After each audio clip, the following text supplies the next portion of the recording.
Le nouveau président de l'Argentine a sauvé son pays de l'effondrement économique après seulement un an de sa présidence.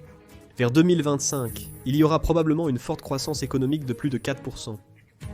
On s'attend à ce que l'inflation chute de près de 100 points de pourcentage, et il y aura le premier excédent budgétaire gouvernemental en décennies.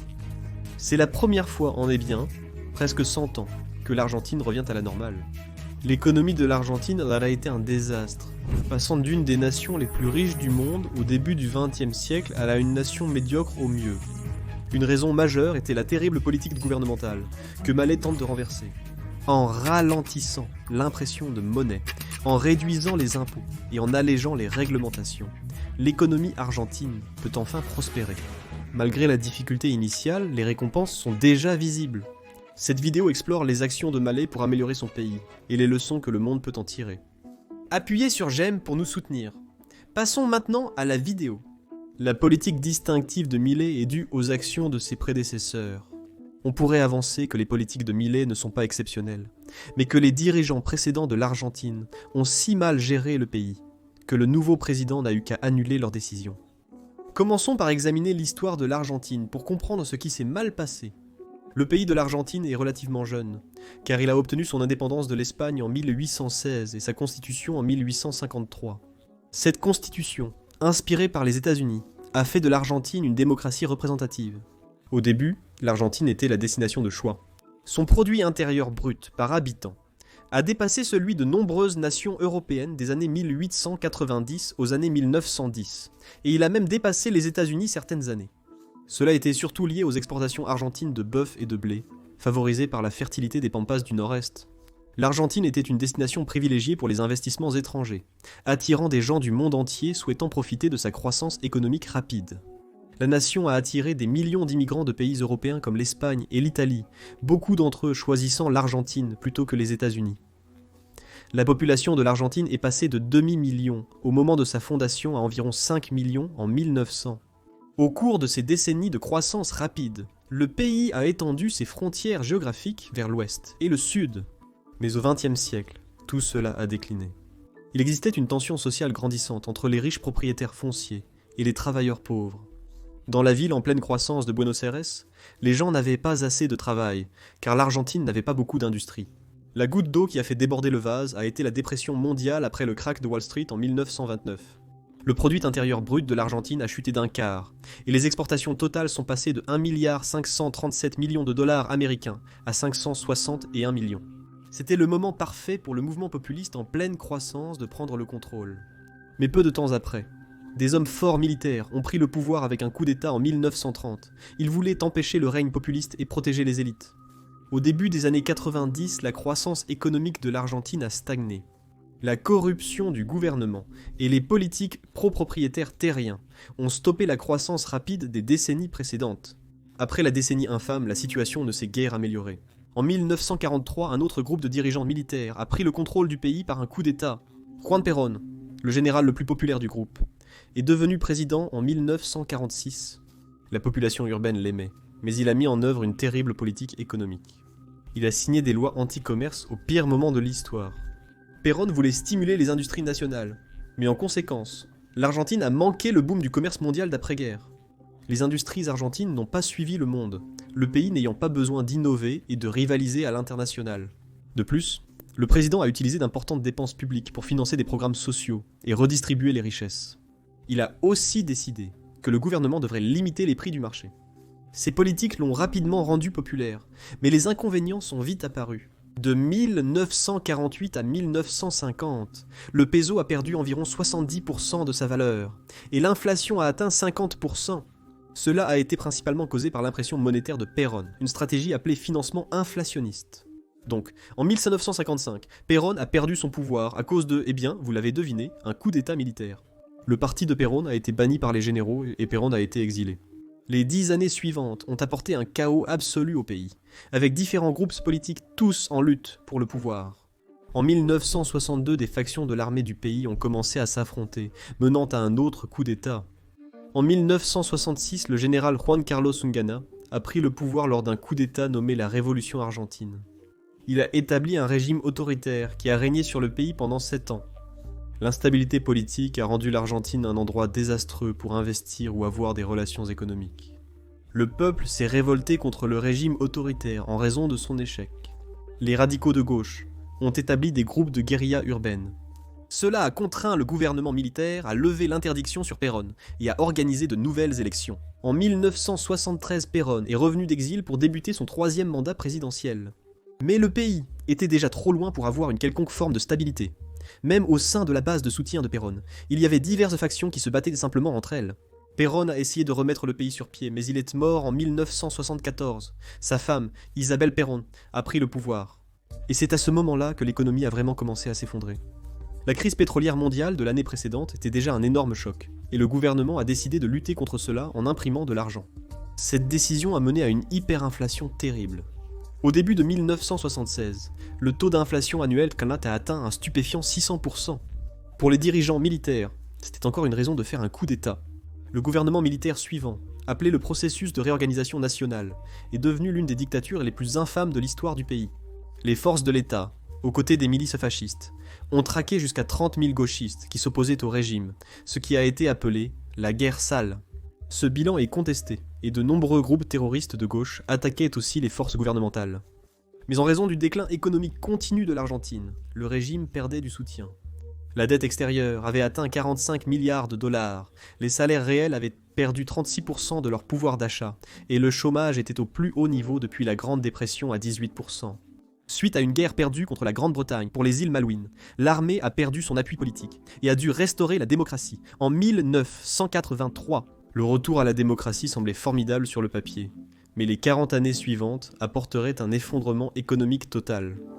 Nous ne pouvons pas vraiment blâmer le premier président démocratique, Raúl Alfonsín. De nombreuses entreprises publiques héritées des gouvernements précédents enregistraient d'importants déficits. Ils pouvaient soit les laisser faire faillite, causant un chômage massif et un effondrement économique, soit les soutenir financièrement par le gouvernement. Il a choisi la dernière option, mais l'inflation a grimpé de centaines de pourcentages. Pendant ce temps, le taux de change s'est effondré, l'Argentine n'étant plus compétitive à l'international. Le président Alfonsín a remplacé la monnaie 2 fois pour la dévaluer, mais sans succès. Les frais d'intérêt annuels de 5 milliards de dollars étaient inabordables pour le président Alfonsín. Quand il a perdu le soutien financier du Fonds monétaire international, en 1988, la situation s'est davantage détériorée. Le taux d'inflation a atteint 5000% en 1989, et il y avait des pénuries alimentaires généralisées. Bientôt, d'énormes émeutes ont commencé, les gens pillant les supermarchés pour de la nourriture. Carlos Menem a été élu président en 1989 après ce désastre. Il a privatisé presque toutes les entreprises publiques, sauf quelques banques. L'Argentine a finalement rouvert son commerce international, mais trop tard.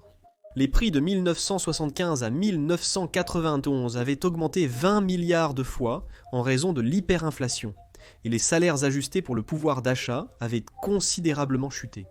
Dans les années 90, l'industrie de l'Argentine était au même niveau qu'en 1940. De nombreuses entreprises argentines ne pouvaient pas rivaliser à l'international, entraînant un déficit commercial de 22 milliards de dollars pour le pays entre 1992 et 1999. Le président Menem a empiré la situation en fixant le peso au dollar par la loi.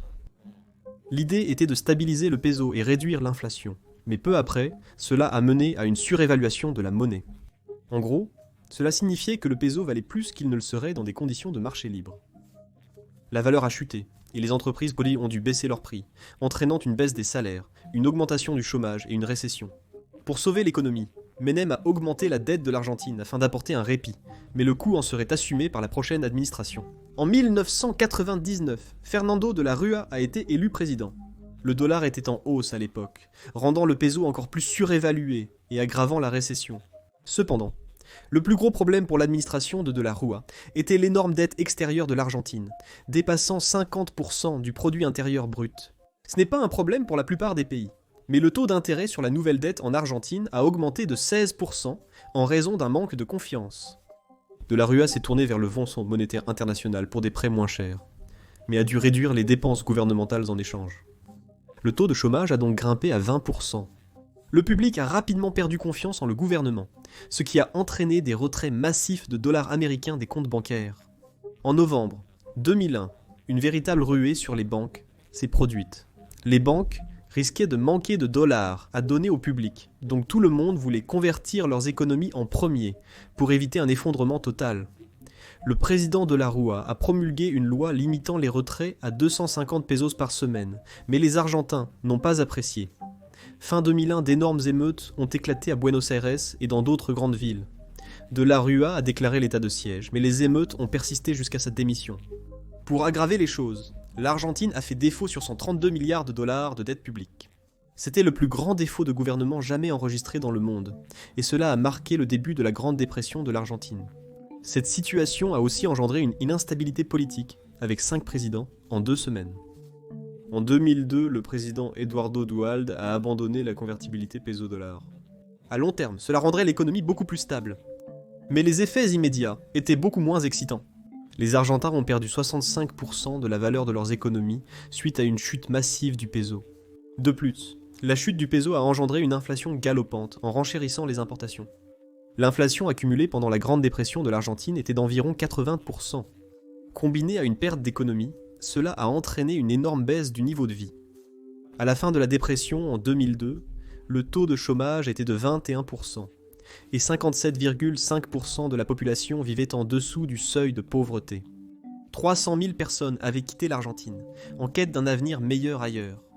Les choses se sont améliorées quand Néstor Kirchner est entré en fonction en 2003. Sous sa gouvernance, le produit intérieur brut argentin a crû de 8% annuellement, sortant 11 millions de personnes de la pauvreté. Cependant, cela n'était pas durable. Il s'avère que Kirchner a commis exactement les mêmes erreurs que ses prédécesseurs. Avec son idéologie populiste de gauche appelée kirchnerisme, inspirée par l'ancien leader argentin Perón, ce président a poussé pour un contrôle centralisé de l'économie. Il a nationalisé des entreprises, contrôlé les prix et instauré d'importantes taxes sur les importations et exportations. Cela a freiné la croissance économique et l'innovation au fil du temps. L'impression monétaire gouvernementale a aussi propulsé l'inflation au-delà de 20%. Quand Cristina Fernández, la femme de Kirchner, est devenue présidente en 2007, l'inflation s'est aggravée à cause de l'impression monétaire et de la dette publique. Le gouvernement a menti sur les chiffres officiels de l'inflation, qui auraient pu atteindre 39,9% en 2014. Plus tard, les conséquences des mauvaises finances publiques sont apparues, et le pays a de nouveau fait défaut sur ses dettes en 2014. Pendant ce temps, le gouvernement a restreint l'accès du public au dollar américain. Dans cet environnement en détérioration, le politicien de centre-droit Mauricio Macri a pris la présidence de 2016 à 2019. Il a levé les restrictions sur l'échange de dollars, entraînant une dévaluation du peso de 30%. Il n'a pas réussi à arrêter l'impression de monnaie, car l'inflation a dépassé 40% en 2016. Quand le politicien de gauche Alberto Fernandez a pris le pouvoir en 2019, les choses se sont encore aggravées. L'inflation annuelle a dépassé 50% en 2019. Et elle a dépassé 100% en 2023. Les confinements durant le coronavirus disease ont eu des effets désastreux sur l'économie argentine, avec une contraction du produit intérieur brut de 9,9% en 2020. En 2020, l'Argentine a distribué des chèques de relance, qui ont entraîné une inflation et une augmentation de la dette publique, comme de nombreux autres pays. Cette dette a atteint 102,8% du produit intérieur brut à la fin de 2020, et le gouvernement a rapidement fait défaut pour la 3e fois en 20 ans. Ces problèmes d'inflation et de dette gouvernementale ont débordé sur le grand public, car un choquant 40,1% des Argentins vivaient sous le seuil de pauvreté en 2023.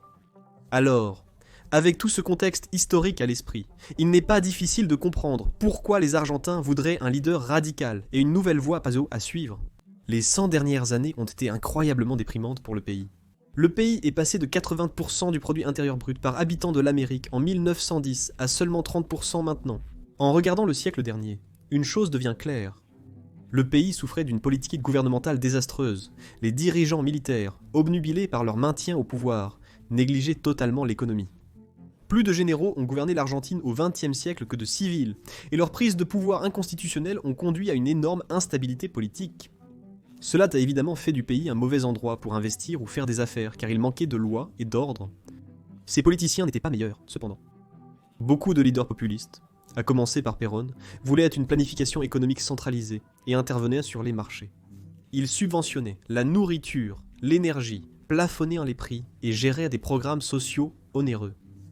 La Banque centrale a financé tout cela en imprimant la dette gouvernementale. Un chiffre choquant et que sur les 123 dernières années, l'Argentine a eu un déficit budgétaire pendant 113 d'entre elles. Chaque nouveau leader a promis de résoudre les problèmes économiques causés par son prédécesseur, mais en utilisant des outils à court terme comme l'impression monétaire et l'endettement public. Cela a entraîné des périodes d'hyperinflation et 9 défauts de paiement de l'État. Le graphique de croissance du produit intérieur brut montre que l'économie argentine a connu d'importants booms et effondrements. Le pays alternait entre une croissance à 2 chiffres et de graves récessions tous les 2 à 4 ans. Ces cycles extrêmes ont tué les entreprises de l'Argentine et détruit les opportunités économiques. Pendant ce temps, l'Argentine n'a pas réussi à suivre le rythme mondial en matière d'innovation et de productivité. Les produits agricoles comme le soja, le blé, le maïs et la viande restent les principales exportations du pays. Actuellement, le commerce international ne représente que 30% du produit intérieur brut de l'Argentine, contre une moyenne mondiale de plus de 50%. Cela prouve que le pays n'a pas réussi à monter dans la chaîne de valeur.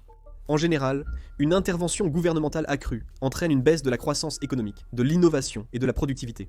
La surréglementation, la bureaucratie excessive et la gestion des ressources par le gouvernement nuisent à l'efficacité économique. Javier Milei, auteur d'une douzaine de livres sur l'échec de l'économie argentine, comprend parfaitement ces problèmes.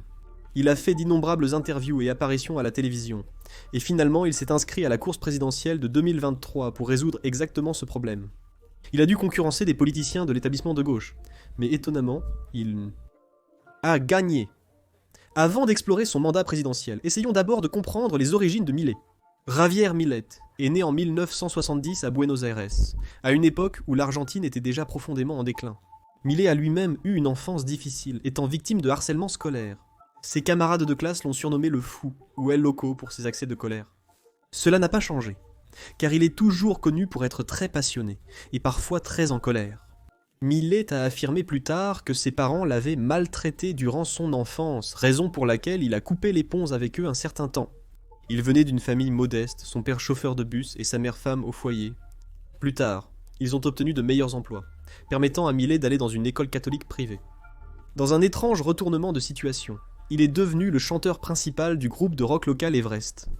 Peut-être était-ce un signe précoce de son esprit de rébellion et de ses attitudes anti-establishment, mais pendant cette période dans les années 80, l'attention de Milei était de plus en plus attirée par le chaos économique en Argentine.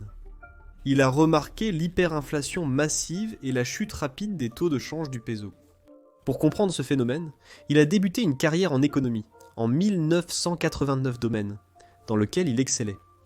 Milei a obtenu un diplôme en économie et 2 masters, et a commencé à enseigner dans diverses universités. Son expertise portait sur la croissance économique, un élément qui faisait défaut en Argentine.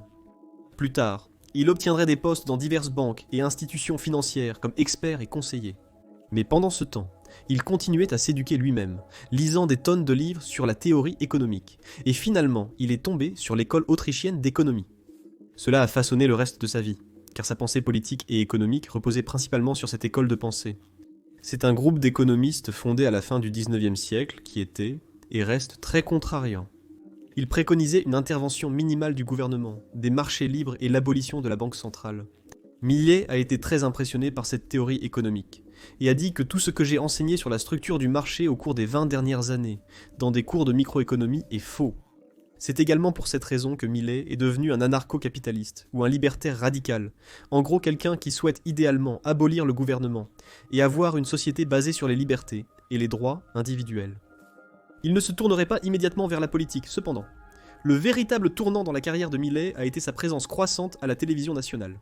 Il a été l'un des critiques les plus virulents de la gauche pendant des années, à partir des années 2010. En 2018, il était l'économiste le plus diffusé à la télévision argentine, avec pas moins de 235 interviews. Une raison de sa popularité était son manque de filtre, car il insultait souvent ses rivaux ou ne donnait aucune nuance du tout. Il a qualifié l'État de cancer et a dit que l'État est l'ennemi. Il a aussi qualifié l'inflation de vol contre le peuple, alors qu'elle était à nouveau galopante. À la télé, il a qualifié les bureaucrates du gouvernement de rats et parasites, et a affirmé que les politiciens socialistes étaient ignorants ou maléfiques.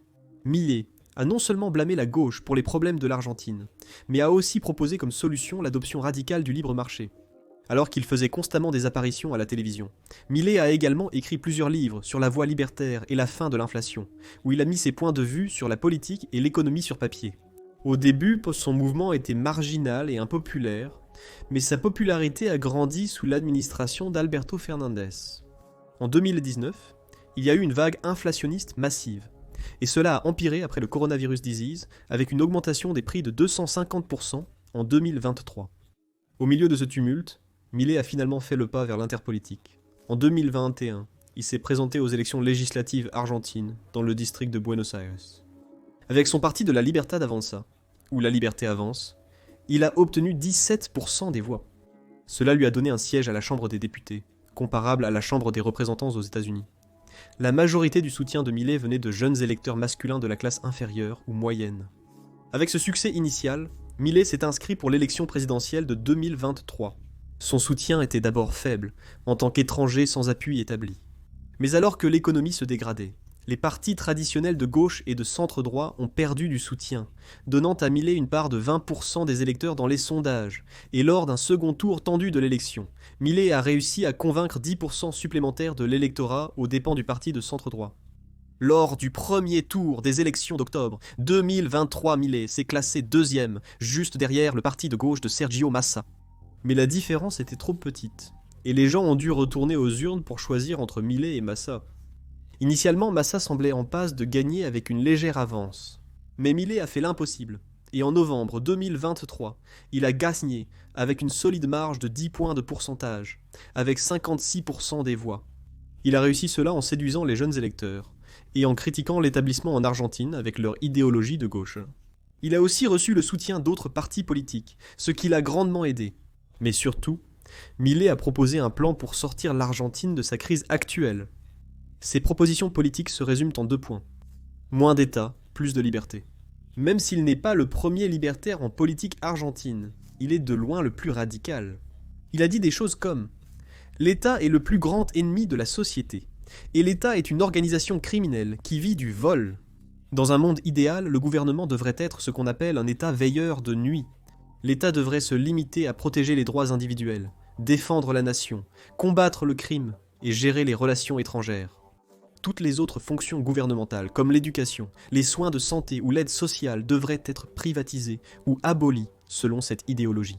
Cela s'inscrit dans la politique de la tronçonneuse, visant à supprimer les branches gouvernementales non essentielles. Milei a promu cela en apportant une tronçonneuse à ses rassemblements, ce qui avait l'air assez fou.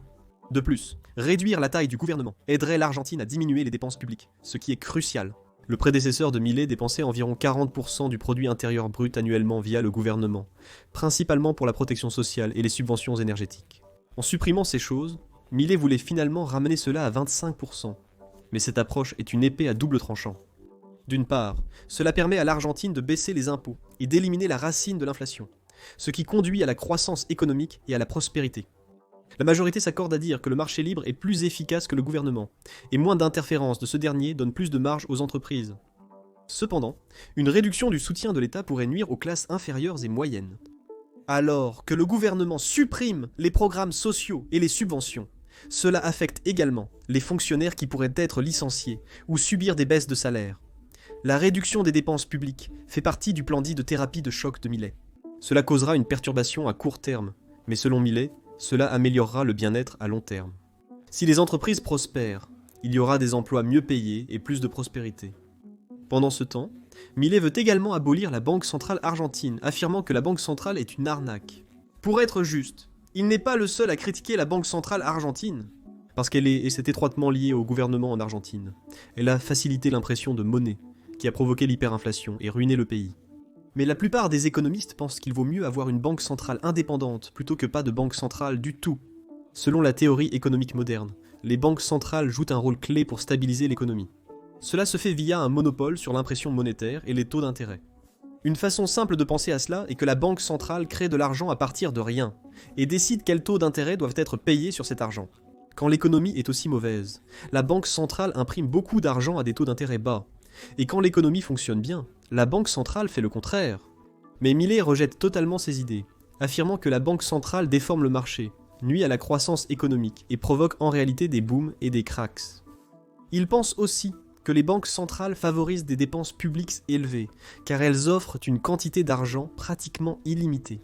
Les banques centrales taxent indirectement le public par l'impression monétaire, créant de l'inflation qui réduit le pouvoir d'achat. L'abolition de la banque centrale, bien que radicale, n'est pas l'idée la plus extrême de Milei. Il croit également que l'économie argentine doit être dollarisée. Il veut accepter le dollar et les autres devises mondiales comme monnaie légale. Cela diffère du plan d'arrimage du peso au dollar, une chose déjà essayée et ayant échoué selon la plupart des économistes. Milei a annoncé la mise en concurrence des devises. Il a aussi déclaré qu'avec tant de dollars dans l'économie, la banque centrale pourrait peut-être fermer un jour. Si je suis toujours au gouvernement ce jour-là, je le fermerai sans hésiter. La banque centrale ne contrôle que le peso, sans aucun pouvoir dans une économie dominée par le dollar. L'Argentine ne serait pas le premier pays d'Amérique latine à adopter le dollar américain, comme l'ont fait l'Équateur, le Salvador et le Panama. Globalement, le dollar américain a stabilisé ces pays. Certaines personnes s'opposent cependant à cette idée, car elle enlève à l'Argentine la souveraineté qu'elle a sur sa politique économique. Le dollar américain est produit aux États-Unis, sans aucun contrôle de l'Argentine sur son approvisionnement. Cela signifie que le gouvernement ou la banque centrale ne peuvent pas soutenir l'économie en période de crise, même si Milei juge cela inutile. Bien qu'économiste dans l'âme, le président argentin a des opinions politiques controversées. Il est très critique envers la gauche, ce qui lui vaut souvent d'être qualifié d'extrême droite. Milei pense que si vous êtes de gauche, vous êtes une personne terrible. Il pense également que le socialisme est un système meurtrier qui ne crée que de la misère. Milei a tenu des propos radicaux, s'alignant avec la droite, en affirmant que le socialisme, comme le communisme, est néfaste. Il a aussi déclaré que le changement climatique est un mensonge socialiste et que l'idéologie du genre relève du marxisme culturel. Ces choses ont attiré beaucoup de critiques de la part des médias et des opposants de Milei, car on l'appelait El Loco ou le fou. Mais la haine de Milei pour le gouvernement et l'élite de gauche était incroyablement populaire en Argentine. Après tout, imaginez ce que c'est que de vivre dans un pays en déclin depuis des décennies, et des décennies. Beaucoup d'Argentins des classes moyennes et inférieures se désintéressent de ce que disent les médias ou les politiciens de gauche. Ils veulent simplement du changement. Un an après le début de la présidence de Milei, nous pouvons finalement juger de ses performances. Il y a clairement des avis politiques très divergents sur ses agissements. Le président argentin partage plusieurs similitudes avec le nouveau président américain, Donald Trump. Milei s'est récemment retiré de l'Organisation mondiale de la santé, citant la mauvaise gestion de la pandémie de coronavirus disease comme motif. Soi-disant, Milei prévoit également de quitter l'accord de Paris sur le climat. Le président argentin a annoncé son projet de construire une clôture à la frontière bolivienne pour combattre le trafic de drogue et l'immigration clandestine. Les propositions ressemblent à celles de Trump sur la frontière mexicaine. Sur la scène internationale, Milei a renforcé les liens de l'Argentine avec les États-Unis, l'Ukraine et Israël, tout en coupant les relations avec des pays socialistes et communistes comme Cuba, le Nicaragua et le Venezuela. Il a aussi suggéré de rompre les liens avec la Chine, mais n'a pas encore agi en ce sens.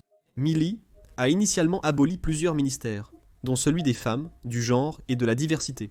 Il a interdit les traitements de genre pour les enfants transgenres, les qualifiant de maltraitance infantile. C'est une partie de la guerre de Milei contre le wokisme, qu'il prétend être un cancer qui doit être extirpé. Milei n'a étendu le gouvernement que dans l'application de la loi. Il veut donner plus de latitude à l'armée pour gérer les problèmes de sécurité intérieure, comme la lutte contre le trafic de drogue. C'est incroyablement controversé, compte tenu de l'histoire de l'armée en Argentine pendant la guerre sale. Cependant, Milei pousse pour une réconciliation avec l'armée. Lors d'une journée commémorative nationale, il a publié une vidéo détaillant comment les guérilleros de gauche ont terrorisé le pays au début des années 1970 et comment le nombre d'assassinats par le régime militaire a été grandement surestimé. Cela renverse complètement le scénario car la journée commémorative était généralement utilisée pour glorifier l'opposition de gauche et condamner l'armée. Quoi qu'il en soit, ces politiques combinées sont très controversées et divisives. Les conservateurs et les libertariens de droite l'adorent, mais les progressistes de gauche détestent évidemment ce que fait Milei. De nombreuses protestations ont lieu contre les politiques de Milei, surtout dans la métropole de Buenos Aires. Mais étonnamment, l'approbation de Milei n'a pas diminué. Malgré une baisse initiale, la cote d'approbation de Milei est maintenant plus élevée qu'à son entrée en fonction, atteignant 54% en novembre dernier selon les sondages. Cette cote d'approbation dépasse celle des deux précédents présidents après un an de mandat, en raison de la situation économique. Malgré la réduction des dépenses gouvernementales, l'Argentine fait des progrès économiques incroyables, défiant la plupart des attentes. La relance économique était le principal argument de Milei, et il a tenu parole. Selon lui, le gouvernement actuel est déjà excellent. C'est le meilleur gouvernement de l'histoire de l'Argentine. Les chiffres économiques le prouvent, que vous y croyez ou non. L'Argentine est sortie d'une récession d'un an, qui avait débuté en 2023. Et l'avenir est prometteur pour l'Argentine, avec le Fonds monétaire international prévoyant une croissance du produit intérieur brut de 5% en 2025 et 2026. Cette reprise économique a été bien plus rapide qu'anticipé, et ce, malgré les coupes budgétaires de Milei. En seulement un an, il a réduit les dépenses gouvernementales d'un record de 31%, du jamais vu dans l'histoire de l'Argentine. Cela représente plus de 10% du produit intérieur brut, permettant au pays d'enregistrer son premier excédent fiscal en 14 ans. La réduction des coûts au gouvernement argentin a été si efficace qu'il peut maintenant commencer à rembourser ses dettes et devenir plus responsable financièrement. C'est un grand changement par rapport à l'administration précédente, qui a géré le gouvernement avec un déficit de 4,4% du produit intérieur brut en 2023. Les économistes sont perplexes, jugeant que la réduction des coûts était bien trop radicale. Même les économistes du Fonds monétaire international ont été étonnés par ces résultats, les jugeant meilleurs que prévu. Selon la théorie économique moderne, le gouvernement doit augmenter les dépenses pour sortir d'une récession. Une baisse rapide des dépenses pourrait nuire à l'économie et causer une nouvelle récession. Mais la thérapie de choc a largement fonctionné, car le secteur privé s'est développé si rapidement qu'il a compensé la perte de dépenses gouvernementales. L'économie se rétablit déjà, et la popularité de Milei reste stable. Dans une interview au Financial Times, Milei s'est dit lui-même surpris, non pour ses résultats économiques, mais pour son appui politique constant. Il a affirmé avoir un 50% malgré la mise en place du plus grand programme d'austérité de notre histoire, qualifiant cela de miracle. De plus, le taux d'inflation a grandement diminué. Lorsque Milei est arrivé au pouvoir, le pays était en hyperinflation, avec un taux annuel dépassant 200%. L'inflation est toujours assez élevée, à 2,4% par mois, mais c'est le chiffre le plus bas en 4 ans. Les Argentins ordinaires ont certainement remarqué cela, et cette longue période de douleur et de souffrance. La récession semble se terminer, et les économistes sont agréablement surpris, car réduire l'inflation en sortant d'une récession est remarquable. De son côté, Milei fait des merveilles pour les investisseurs boursiers. En 2024, l'Argentine avait l'un des marchés boursiers les plus performants au monde. En pesos, l'indice Mirval argentin a presque triplé en un an. Après ajustement pour l'inflation et la dépréciation monétaire, cela surpasse toujours largement d'autres marchés comme les États-Unis. Néanmoins, les employés des agences gouvernementales n'apprécient sans doute pas l'action de Milei. La réduction des dépenses gouvernementales entraîne des pertes d'emplois ou des baisses de salaire pour les fonctionnaires. Dès le début de son mandat, Milei a supprimé 13 agences gouvernementales et licencié 30 000 employés fédéraux, soit environ 10% de la main-d'œuvre fédérale. Milei a prétendu en avoir licencié encore plus, affirmant que 50 000 avaient été renvoyés. Le gouvernement ne renouvelle plus les contrats, menaçant de nombreux emplois. Les fonctionnaires encore en poste subissent une baisse de leur pouvoir d'achat due à l'inflation et au gel des salaires. La réduction de la taille du gouvernement a fait grimper le taux de chômage d'un point de pourcentage. Milei pense que ces personnes finiront par être réembauchées par le privé, car la réduction des dépenses et des impôts du gouvernement pourrait relancer l'économie. Cependant, les employés du gouvernement auront des difficultés à court terme, tout comme les personnes pauvres en Argentine. Le plus grand reproche fait au gouvernement de Milei était celui-ci. Il a gelé les pensions, réduit l'aide sociale, dont les soupes populaires, et les subventions pour l'énergie et les transports. Les familles à faible revenu en Argentine ont été choquées. Le taux de pauvreté était déjà terrible à son entrée en fonction, atteignant 42%. Au cours de la première moitié de 2024, cela a augmenté à 53%, poussant 3 400 000 personnes dans la pauvreté. De nombreux experts et journalistes ont critiqué le président argentin à ce sujet, affirmant qu'il trahit les pauvres pendant un certain temps. Il y a également eu des manifestations violentes à Buenos Aires contre les décisions économiques du gouvernement. Mais cela se calme déjà, car les taux de pauvreté baissent à un rythme sans précédent dans la seconde moitié de 2024. Le taux de pauvreté a chuté de 37 selon les estimations privées. C'est moins que lorsque Milei est entré en fonction et cela signifierait que plus de 7 millions de personnes sont sorties de la pauvreté en 6 mois. Récemment, le président a déclaré que le taux de pauvreté avait chuté de 20 points de pourcentage depuis son entrée en fonction, ce qui porterait le chiffre à près de 9 millions de personnes échappant à la pauvreté. Il y a plusieurs raisons à cela. La plus importante étant que le gouvernement dépense moins, ce qui a ralenti l'inflation et stabilisé le pouvoir d'achat. Sous Milei, le secteur privé croît enfin, permettant aux gens de sortir de la pauvreté grâce à l'emploi. Dans son discours du Nouvel An, le président a affirmé que la baisse de la corruption et l'efficacité accrue du gouvernement permettaient une distribution plus efficace de l'aide sociale. Il y avait beaucoup de gaspillage gouvernemental sous les administrations précédentes, et dépenser moins ne signifie pas toujours moins de soutien pour les personnes pauvres. L'agenda économique de Milei allait au-delà de la réduction des dépenses publiques. Il s'est aussi attaché à accroître la liberté économique en réduisant la bureaucratie de l'État, avec un grand succès dans ce domaine. Dans un discours, le président a déclaré que l'administration avait supprimé plus de 900 réglementations, soit environ 3 par jour. Un domaine où les réglementations ont été réduites est le marché du logement, avec des résultats très positifs. Le gouvernement s'est retiré du marché locatif, entraînant une hausse de l'offre de 170% et une baisse des prix ajustés à l'inflation de 40%. C'est un exemple où moins d'intervention de l'État signifie plus de prospérité économique. Des risques existent évidemment, car les réglementations ont été établies pour une raison. Elles sont conçues pour protéger les consommateurs ou maintenir l'état de droit. Mais dans de nombreux pays, il n'y a pas de mécanisme pour réellement supprimer les réglementations inefficaces ou obsolètes, ce qui conduit à une énorme accumulation de bureaucratie excessive. Il y a des problèmes similaires aux États-Unis, où le nombre de pages du registre fédéral approche les 200 000. Milley a offert son soutien à Donald Trump et Elon Musk aux États-Unis, alors qu'ils cherchent à réduire toute cette bureaucratie avec le département de l'efficacité gouvernementale. Donald Trump respecte certainement le président argentin, car il était l'un des rares dirigeants étrangers invités à son investiture. Passant à un autre aspect de la liberté économique, à savoir la fiscalité, Milley fait moins de progrès. Malgré la baisse des taxes NOC à l'exportation, les impôts sur le revenu ont un peu augmenté. Il souhaite une fiscalité responsable, mais il est difficile de baisser les impôts tout en réduisant le déficit public. Mais Milley a promis de commencer à réduire les impôts en 2025, ce qui aiderait les consommateurs et le privé. Finalement, il veut réformer entièrement le système fiscal pour le rendre beaucoup moins complexe. Il ne veut pas plus de 6 types d'impôts, supprimant ainsi efficacement 90% du nombre d'impôts existants. Cela simplifierait considérablement les affaires en Argentine et éliminerait une couche supplémentaire de bureaucratie. Même si ces idées sont assez radicales, Milley n'a pas encore tenu toutes ses promesses. Par exemple, il n'a pas aboli la banque centrale ni dollarisé l'économie. La raison est que cela déstabiliserait trop l'économie, au point où Milley perdrait du soutien et serait probablement renversé. La réduction des dépenses gouvernementales était une grande étape qui a causé une douleur et une difficulté temporaire. Pourtant, certains anarcho-capitalistes étaient déçus par Milley, car ils voulaient qu'il s'engage pleinement dès qu'il a pris ses fonctions. Le président a répondu que nous sommes tous des libertariens libéraux, pas des imbéciles libéraux. Mais il n'a pas renoncé à ses plans.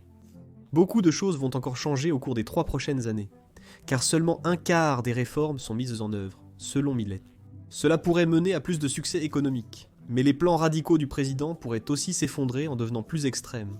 Selon Milley lui-même, la différence entre un fou et un génie est le succès. Cet homme pourrait entrer dans les livres d'histoire comme El Loco, ou comme l'homme qui sauve l'Argentine de sa longue déchéance.